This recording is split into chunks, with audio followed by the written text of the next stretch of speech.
జై శ్రీరామ్. శ్రీమాత్రే నమః. శ్రీ గురుభ్యో నమః. 2026 సంవత్సరం మార్చి నెల 11వ తారీఖు ఖగోళంలో గోచారంలో ఒక విశిష్ట అంశం చోటు చేసుకుంటుంది. దేవగురువైన బృహస్పతి వక్రత్యాగం మార్చి 11వ తారీఖు జరుగుతుంది 2026 సంవత్సరం. తదుపరి జూన్ 2వ తారీఖు, జూన్ మొదటి వారం వరకు, మొదటి వారానికి ఆయన కర్కాటక రాశిలో ఆయన బంగారు పాదాన్ని మోపుతున్నారు. ఈ వక్రత్యాగాన్ని అనుసరించి ద్వాదశ రాశుల వాళ్ళకి, ద్వాదశ లగ్నాల వాళ్ళకి కూడా ఎలాంటి ఫలితాలు ఉండబోతున్నాయో మనం ఇప్పుడు ఒక్కసారి చూద్దాము. బ్రీఫ్గా కొన్ని పాయింట్స్ తెలుసుకుందాము. దీనివల్ల ప్లస్లు ఏంటి, మైనస్లు ఏంటి, అలాగే దీనికి చేసుకోవాల్సిన పరిహారం కూడా మనం చూద్దాం. ధనుస్సు రాశి. ధనుసు లగ్నంలో పుట్టిన వాళ్ళకి మీకు సప్తమ స్థానంలో ఆయన సంచారం చేస్తూ తర్వాత అష్టమ స్థానానికి వస్తాడు 3 నెలల తర్వాత, అంటే జూన్ మొదటి వారంలో. సప్తమ స్థానంలో ఆయన సంచారము మీకు ఇప్పుడు వివాహ ప్రయత్నాలు చేయాలి అని అనుకుంటే అనుకూలము. ఇంకొకటి ఏంటంటే, మీరు వ్యాపారస్తులు అయితే కనుక మీ మీద కొంచెం జాగ్రత్తగా ఉండాలి. మీరు వ్యాపారంలో మీ మీద లేనిపోని అలిగేషన్స్, రూమర్స్ ఇలాంటివన్నీ స్ప్రెడ్ అయ్యే ఛాన్సెస్ ఉంది. అది మీకు ఎంత బాధ పెడుతుందంటే, మనుషులంటే అంటే ఒక రకంగా మీకు ఇది ట్రూ కలర్స్ను కూడా చూపిస్తుంది. ఏది జరిగినా మంచిగా అంటారు కదా, ఇలా ఉంటారా మనుషులు అనని ఇంత దుర్మార్గంగా చేస్తున్నారన్న బాధ కూడా కొంచెం మీకు అనిపిస్తుంది. ఇది మీరు ఉద్యోగస్తులు అయితే మీకు ఈ పాయింట్ అప్లికేబిలిటీ ఉండదు. వ్యాపారస్తులు అయితే మటుకు కొంచెం విషయంలో జాగ్రత్తగా ఉండండి. మీరు ఉద్యోగస్తులు అయితే ఇంట్లోని వాళ్ళతోటి మనస్పర్ధలు వస్తాయి. ఇంట్లోని వాళ్ళతోటి కొంచెం ఇవి మనస్పర్ధలు ఇవి ఉంటాయి. అదే మీరు వ్యాపారస్తులు అయితే తోటి వ్యాపారస్తులతో కావచ్చు, లేదా మీ బంధువర్గాల్లో కావచ్చు, లేదా మీ ఇంటి చుట్టుపక్కల ఉన్న వాళ్ళతోటి కావచ్చు, మాట పడతారు. అది చాలా బాధ అనిపిస్తుంది మీకు. ఆ విషయంలో మీకు కొంచెం బాధ ఉంటుంది. కాలం ఎప్పుడు ఒకలాగా ఉన్నదో, ఒక 3 నెలలు వెయిట్ చేయండి, తర్వాత అంతా సద్దుమణుగుతుంది. మీరు ఏవైతే అంటే ధనుసు రాశి, ధనుసు లగ్నంలో పుట్టిన వాళ్ళు అట్లీస్ట్ ఒక 8 మంత్స్ నుంచి చాలా ఇబ్బందుల్లో ఉన్నారు. వాటి నుంచి బయటికి రావడానికి అవకాశం చాలా చక్కగా ఉంది ఈ ఒక 3 నెలలు మీరు ఓపిక పడితే కనుక. అలాగే మీరు మాట్లాడిన ప్రతి మాట కూడా కమ్యూనికేషన్స్ విషయంలో అది ఎందుకో అవమానకరంగా అయినట్టు అనిపిస్తుంది. ఇప్పుడంటే మామూలుగా మనం సోషల్ మీడియా అయితే ట్రోల్స్ అని చెప్తాం కదా, విడిగా చెప్పాలంటే చిలవలు పలవలను చేసి ఉన్న సమూహంలో, మీ చుట్టూ ఉన్న సమూహం వాళ్ళు మాట్లాడుకోవడము, అసలు మీకు డిఫెండ్ చేసుకోవాలన్నా చిక్కాకు అసహ్యం అనిపిస్తుంది. వద్దు అసలు ఇంత అంటే కళ్ళకు గంతలు కట్టేసి మాట్లాడుతున్నారు ఏంటి అందరూ అన్న బాధ లోపల వచ్చేస్తుంది మీకు. ధైర్యాన్ని వహించండి. ఈ సమయం ధైర్యాన్ని వహించాల్సిన సమయము. ధనుసు రాశి, ధనుసు లగ్నంలో పుట్టిన వాళ్ళు మీరు ఎంత ధైర్యంగా ఉంటే అంత సానుకూలంగా పరిస్థితులు మారుతాయి. ఎందుకంటే ఏ సిచ్యువేషన్ అయినా టెంపరీ పీరియడ్ ఆఫ్ టైం వరకే ఉంటుంది. ఏది కూడా తిష్ట వేసుకొని కూర్చోవడానికి రాదు. కాబట్టి ఈ విషయాన్ని మీరు కొంచెం గుర్తెరిగి కొంచెం ధైర్యంగా ఉన్నారంటే 3 నెలల తర్వాత అన్నీ నార్మల్ అయిపోతాయి.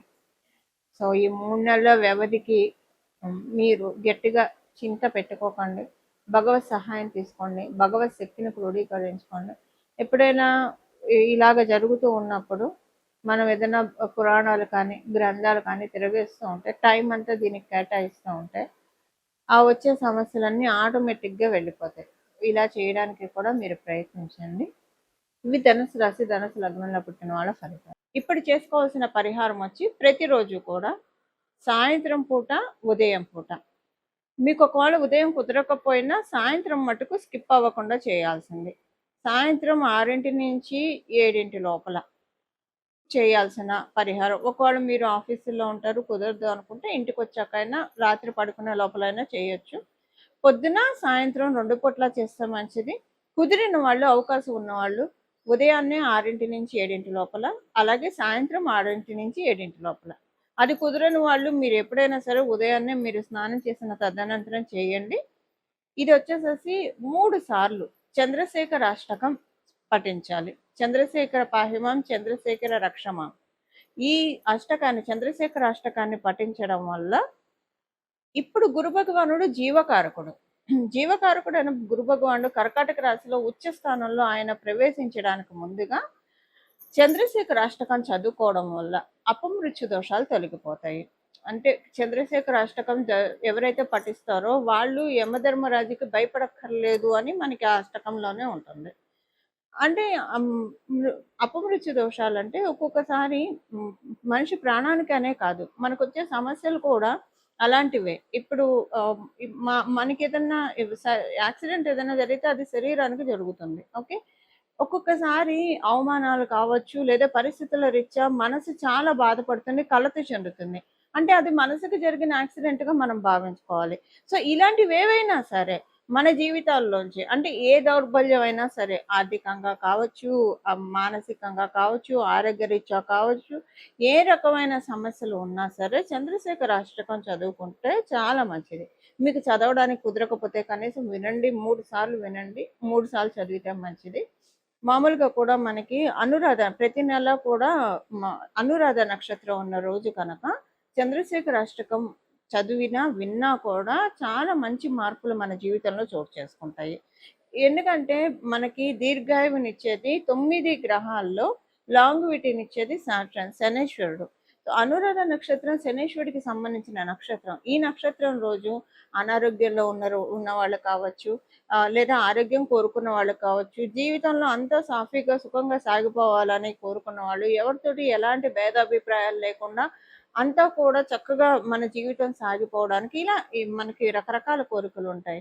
అలా ఉన్నవాళ్ళు అనురాధ ప్రతి నెల కూడా అనురాధ నక్షత్రం రోజు ఇది చదువుకుంటే చాలా మంచిది. ఇప్పుడైతే మనకి గోచారంలో ఈ విశేషాంశం ఉండడం వల్ల ప్రతిరోజు చంద్రశేఖర అష్టకం 2 పూట్ల ఉదయం మరియు సాయంత్రం 3 సార్లు, ఉదయం 3 సార్లు, సాయంత్రం 3 సార్లు చదవడం కానీ వినడం కానీ చేయండి. గురు భగవానుడు తర్వాత మీకు ఇచ్చే రిజల్ట్స్ చాలా అత్యద్భుతమైన ఫలితాలను ఆయన అందిస్తాడు. మనకి పరాశర సంహితలో ఒక విషయం ఉంటుందండి. గురు భగవానుడు ఎవరికైతే లగ్నంలో ఉంటారో, వాళ్ళున్న రాశిలో కావచ్చు లేదా లగ్నంలో కావచ్చు, ఎవరికైతే ఉంటారో వాళ్ళు కనుక శూలధారికి ఒక్క నమస్కారం చేస్తే వాళ్ళకి ఉన్న అంటే వాళ్ళకి ఎవరైనా ఇబ్బందులు పెడుతున్నా, పరిస్థితుల రీత్యా ఇప్పుడు నెగిటివ్ ఎనర్జీస్ ఇబ్బందులు పెడుతున్నా, మనుషులు ఇబ్బంది పెడుతున్నా, ఎలా ఉన్నా సరే ఒక్క నమస్కారం ఆయనకి చేయడం వల్ల అవన్నీ పటాపంచలైపోతాయని మనకి పరాశర సంహితలో ఉంది.